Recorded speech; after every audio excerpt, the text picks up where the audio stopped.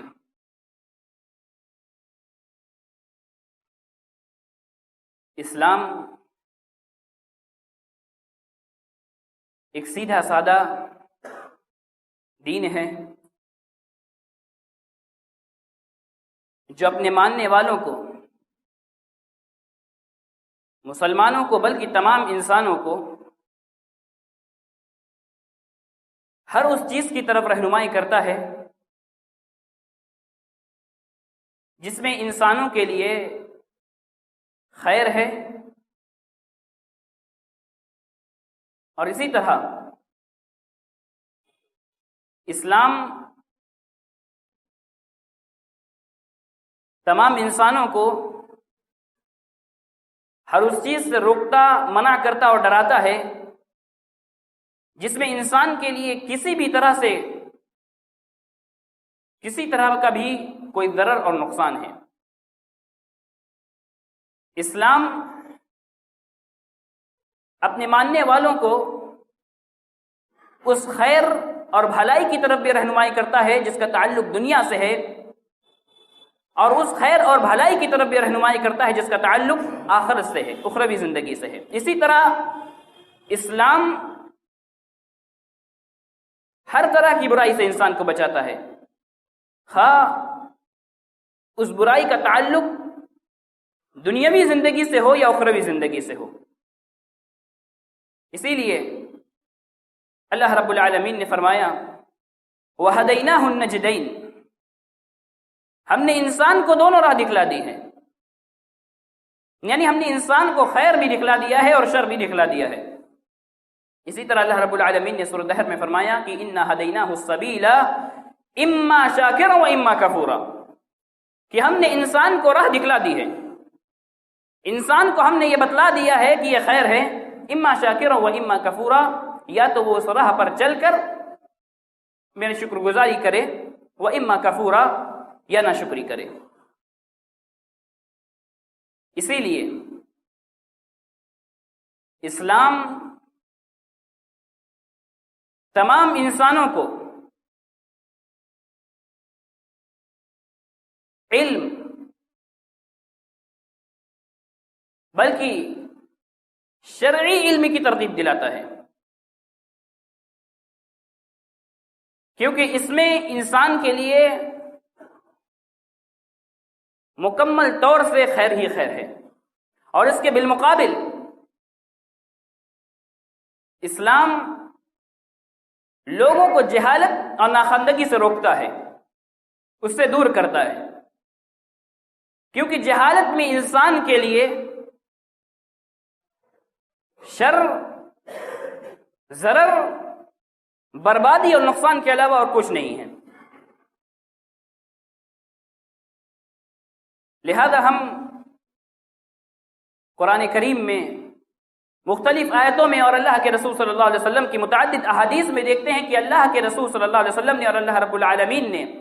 طرح طرح سے انسانوں کو علم کی ترغیب دلائی ہے۔ اللہ رب العالمین نے سورہ تحریم میں فرمایا یا ایھا الذین آمنوا قوا انفسکم واہلیکم نارا وقودها الناس والحجارہ، کہ اے مومنو قوا انفسکم واہلیکم نارا، اپنے آپ کو اور اپنے اہل و عیال کو جہنم کی آگ سے بچا لو۔ تو جہنم کی آگ کی صفت کیا ہے؟ وقودها الناس والحجارہ، اس کی ایندھن انسان اور پتھر ہیں۔ اگر اس آیت پر غور کریں اس آیت کے مفہوم پر غور کریں. اس آیت میں اللہ رب العالمین کیا کہنا چاہ رہا ہے؟ انسانوں کو اس آیت کے ذریعے اللہ رب العالمین کیا بتلانا چاہ رہا ہے؟ کس چیز کی طرف اس آیت کے ذریعے اللہ رب العالمین انسان کو رغبت دے رہا ہے؟ اگر اس آیت پر غور کریں، اور علماء کرام نے، مفسرین نے اس آیت کی جو تفسیر بیان کی ہے اس کو پڑھنے سے معلوم ہوتا ہے کہ اس آیت میں اللہ رب العالمین ہم سے کیا کہنا چاہتا ہے. اللہ رب العالمین نے کہا کہ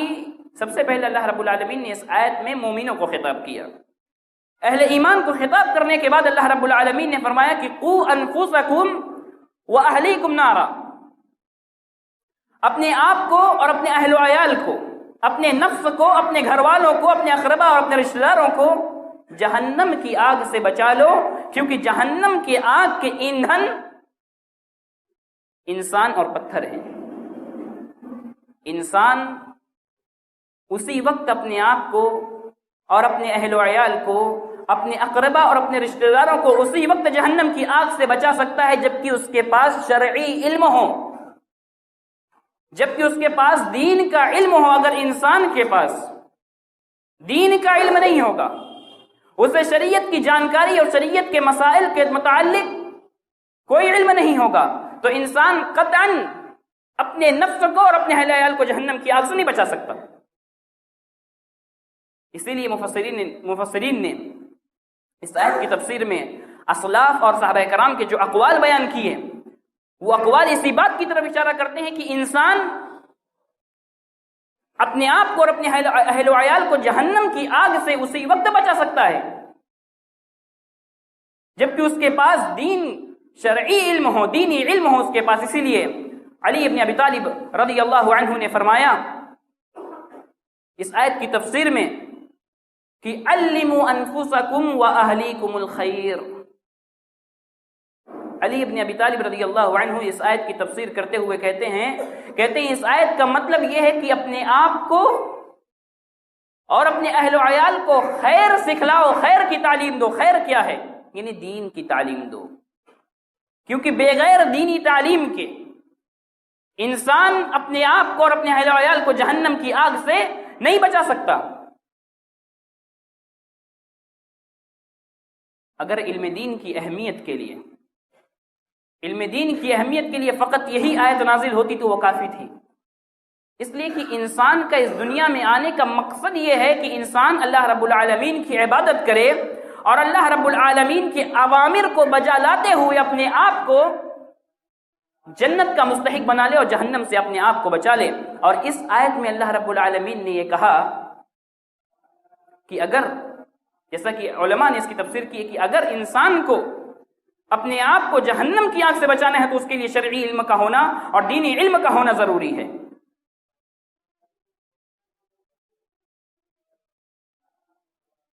اور تعجب کی بات تو یہ ہے کہ اس دنیا میں مسائل تو بہت ہیں، اس دنیا میں معاملات نو بنو ہے، طرح طرح کے مسائل، تو طرح طرح کے معاملات لوگوں کے سامنے پیش آتے ہیں. خواہ مسائل کا تعلق دنیاوی زندگی سے ہو، خواہ مسائل کا تعلق اخروی زندگی سے ہو. مسائل اس دنیا میں بہت ہیں، لیکن غور کرنے کی بات یہ ہے کہ اللہ رب العالمین نے تمام تر مسائل کو چھوڑ کر، تمام تر معاملات اور مسائل کو چھوڑ کر اللہ رب العالمین نے اپنے نبی جناب محمد رسول اللہ صلی اللہ علیہ وسلم پر سب سے پہلی وحی علم کے تعلق سے نازل کی. ایسا کیوں ہے؟ اس دنیا میں مسائل تو بہت تھے، تو اللہ رب العالمین نے تمام مسائل کو چھوڑ کر، تمام معاملات کو چھوڑ کر علم کے تعلق سے اپنے نبی پر سب سے پہلی وحی کیوں نازل کی؟ علم کی اہمیت کو بتلانے کے لیے. اور اس لیے کیونکہ جہالت یہ انسان کو گمراہی اور مضلت کے ایسے قعر عمیق میں لے جاتی ہے جہاں سے نکلنا انسان کے لیے ناممکن ہے. اسی لیے اللہ رب العالمین نے اپنے نبی صلی اللہ علیہ وسلم پر سب سے پہلی وحی علم کے تعلق سے نازل کی. اللہ رب العالمین نے فرمایا کہ اقرأ بسم ربک الذی خلق خلق الانسان من علق، پڑھو اپنے رب کے نام سے جس نے پیدا کیا، خلق الانسان من علق، انسان کو علق یعنی خون کے لوتھڑے سے پیدا کیا، خلق الانسان من علق، اقرأ وربک الاکرم، تو پڑھتا جا تیرا رب بہت کرم والا ہے، بہت سخی ہے، اقرأ وربک الاکرم الذی علم بالقلم، جس نے انسان کو قلم کے ذریعے علم سکھلایا، علم الانسان ما لم یعلم، انسان کو اس چیز کی تعلیم دی، انسان کو وہ علم دیا جسے انسان نہیں جانتا تھا۔ لیکن افسوس اور صد افسوس اس بات پر کہ جس امت، جس قوم اور جس جماعت کے پیشوا اور قائد پر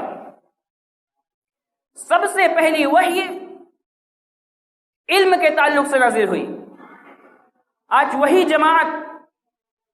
آج وہی قوم علم کے میدان میں، خواہ اس کا تعلق دنیاوی علم سے ہو، خواہ اس کا تعلق اخروی علم سے ہو، یعنی شریعت کے علم سے ہو، ہر طرح کے علم سے یہ امت بہت دور جا رہی ہے۔ اور اگر علم ہے تو اس علم پر عمل نہیں ہے۔ حالانکہ اللہ کے رسول صلی اللہ علیہ وسلم نے تو فرمایا تھا کہ طلب العلم فضیلت علی کل مسلم، کہ علم کا حاصل کرنا ہر مسلمان پر فرض ہے، یعنی فرض کفایہ ہے۔ اسی لیے اللہ رب العالمین نے فرمایا کہ قل هل يستوي الذين يعلمون والذين لا يعلمون، اللہ رب العالمین نے اس آیت کے ذریعے عالم اور جاہل کے درمیان، ایک دانستہ اور نادانستہ شخص کے درمیان فرق واضح کر دیا۔ اللہ رب العالمین نے فرمایا کہ قل هل يستوي الذين يعلمون والذين لا يعلمون، اے نبی آپ کہہ دیجئے کہ کیا وہ لوگ جو جانتے ہیں، جن کے پاس علم ہے، اور جن کے پاس علم نہیں ہے، کیا یہ دونوں برابر ہو سکتے ہیں؟ قطعاً برابر نہیں ہو سکتے۔ اور اگر علم کی اور اصحاب العلم کی، یعنی علماء کی اور علم کی اہمیت جاننا ہے تو اسلاف کے پاس جائیے، اور اسلاف میں بھی خیر القرون میں جائیے، اور خیر القرون میں بھی صحابہ کرام کے پاس جائیے۔ صحابہ کرام کے نزدیک علم کی کیا اہمیت تھی اور علماء کو وہ کیا درجہ دیتے تھے، وہ صحابہ کرام سے سیکھیے۔ آج ہم نے نہ علم کی قدر جانی، نہ علماء کی قدر جانی۔ ترمذی کی روایت ہے، علامہ البانی نے اسے صحیح کہا ہے، کثیر ابن قیس، اور بعض لوگوں نے ان کا نام بتلایا قیس ابن کثیر، یہ بیان کرتے ہیں کہ میں ابو الدرداء رضی اللہ عنہ کے پاس دمشق میں تھا، قدم رجل من المدینہ الی ابی الدرداء رضی اللہ عنہ وهو بدمشق، کہتے ہیں کہ ابو الدرداء رضی اللہ عنہ دمشق میں تھے، ایک آدمی مدینہ منورہ سے حضرت ابو الدرداء کے پاس دمشق میں آیا۔ جب ان کے پاس وہ آدمی دمشق میں آیا اتنی دور سے، اور حضرت ابو الدرداء کو معلوم ہوا کہ یہ آدمی مدینے سے آیا ہے، مجھ سے ملنے کے لیے دمشق اتنی لمبی مسافت طے کر کے میرے پاس آیا ہے، حضرت ابو الدرداء حیران ہو جاتے ہیں اور اسے پوچھتے ہیں ما اقدمک یا اخی، کون سی چیز ہے جو تم کو مدینے سے دمشق لے آئی، کون سی ایسی وجہ ہے کہ تم مدینے سے دمشق سفر کر کے چلے آئے؟ اس آدمی کا جواب سنیے اور اس جواب کو اپنے سینے میں اتار لیجئے اور دیکھ لیجئے کہ اسلاف کے یہاں علم دین کی کیا اہمیت تھی، اللہ کے رسول صلی اللہ علیہ وسلم کے احادیث کی کیا اہمیت تھی۔ وہ آدمی جواب دیتا ہے حضرت ابو الدرداء کے سوال کا کہ کون سی چیز تم کو مدینے سے دمشق لے آئی؟ وہ آدمی کہتا ہے کہ حدیث بلغنی انک تحدث عن رسول اللہ صلی اللہ علیہ وسلم، وہ آدمی کہتا ہے کہ میں نے سنا ہے کہ آپ ایک حدیث اللہ کے رسول صلی اللہ علیہ وسلم سے بیان کرتے ہیں، میں اس حدیث کو سننے کے لیے مدینے سے دمشق آپ کے پاس آیا ہوں۔ علم کا، اللہ کے رسول صلی اللہ علیہ وسلم کی احادیث اور شریعت کے علم کی طلب میں وہ آدمی، ایک حدیث کی طلب میں وہ آدمی مدینے سے دمشق آ گیا۔ حضرت ابو الدرداء رضی اللہ عنہ حیران رہ جاتے ہیں اس آدمی سے پوچھتے ہیں اما قدمت لحاجت، کسی اور ضرورت سے نہیں آئے ہو؟ قال لا، کہا کہ نہیں۔ پھر پوچھتے ہیں اما قدمت لتجارت، کیا تجارت اور بزنس کے لیے نہیں آئے ہو؟ وہ آدمی جواب دیتا ہے کہ لا، ما جئت الا فی طلب هذا الحدیث، میں صرف اس ایک حدیث کو حاصل کرنے کے لیے آیا ہوں۔ اب حضرت ابو الدرداء رضی اللہ عنہ جو بیان کرتے ہیں اس کو سنیے، اس کو اپنے ذہنوں میں بیٹھا لیجئے کہ صحابہ کرام کے یہاں علم کی کیا اہمیت تھی۔ حضرت ابو الدرداء کہتے ہیں کہ فإنی سمعت عن رسول اللہ صلی اللہ علیہ وسلم یقول، تو سن لو میں نے اللہ کے رسول صلی اللہ علیہ وسلم کو کہتے ہوئے سنا ہے، من سلک طریقا یبتغی فیہ علما سہل اللہ لہ طریقا الی الجنہ، کہ جو شخص علم حاصل کرنے کے لیے چلتا ہے، یعنی علم کی راہ میں مشقتیں برداشت کرتا ہے، سہل اللہ لہ بہ طریقا الی الجنہ، تو اللہ رب العالمین اس کے لیے جنت کا راستہ آسان کر دیتا ہے۔ صرف حدیث کے اس ٹکڑے پر غور کیجئے اور اپنے معاشرے اور اپنے سوسائٹی پر غور کیجئے۔ اللہ کے رسول صلی اللہ علیہ وسلم اس حدیث میں کہہ رہے ہیں کہ جو طالب علم ہے، جو علم کو حاصل کرنے کے لیے مشقتیں برداشت کرتا ہے، محنت کرتا ہے، اس کے لیے اللہ رب العالمین جنت کے راستے کو آسان کر دیتا ہے۔ یہ اللہ کے رسول کہہ رہے ہیں، گویا یہ اللہ کے رسول صلی اللہ علیہ وسلم طالب علم اور علماء کی اہمیت بیان کر رہے ہیں کہ علماء کی یہ اہمیت ہے اور علماء کا یہ درجہ ہے کہ اللہ رب العالمین ان کے لیے جنت کی راہ کو آسان کر دیتا ہے۔ اب اپنے معاشرے میں آئیے، آج ہمارے معاشرے میں علم کی اور علماء کی کیا قدر ہے؟ آج ہمارے معاشرے میں علماء کو کیا درجہ دیا جاتا ہے؟ علماء کو کس نگاہ سے آج ہمارے معاشرے میں دیا جاتا کہ کس نگاہ سے دیکھا جاتا ہے؟ حالانکہ اللہ کے رسول صلی اللہ علیہ وسلم فرما رہے ہیں کہ سہل اللہ لہ بہ طریقا الی الجنہ، کہ اللہ رب العالمین علماء کے لیے اور طالب علم کے لیے جنت کا راستہ آسان کر دیتا ہے۔ اور اسی پر بس نہیں، اللہ کے رسول صلی اللہ علیہ وسلم آگے فرماتے ہیں کہ وَإِنَّ الْمَلَائِكَةَ لَتَضَعُ أَجْنِحَتَهَا رِضًا لِطَالِبِ الْعِلْمِ، کہ ملائکہ، فرشتے طالب علم سے رضامندی کے طور پر اس سے خوش ہو کر اپنے اجنحہ، اپنے بازو کو پھیلا دیتے ہیں۔ یہ علماء کی اہمیت بیان کرتے ہیں، آگے سنیے، وَإِنَّ الْعَالِمَ لَا يَسْتَغْفِرُ لَهُ مَنْ فِي السَّمَاوَاتِ وَمَنْ فِي الْأَرْضِ حَتَّى الْحِيتَانُ فِي جَوْفِ الْمَاءِ، علماء کی اہمیت یہ ہے، علماء کی قدر و منزلت یہ ہے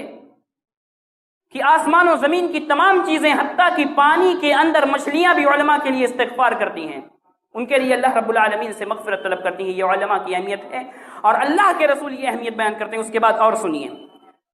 اللہ کے رسول فرماتے ہیں کہ وَفَضْلُ الْعَالِمِ عَلَى الْعَابِدِ كَفَضْلِ الْقَمَرِ عَلَى سَائِرِ الْكَوَاكِبِ، کہ ایک آدمی جو عبادت گزار ہے، جو ہر وقت اللہ رب العالمین کی عبادت میں لگا رہتا ہے، اس کے اوپر عالم کی فضیلت، صاحب علم کی فضیلت ویسے ہی ہے جیسے قمر چاند کی فضیلت تمام ستاروں پر ہے۔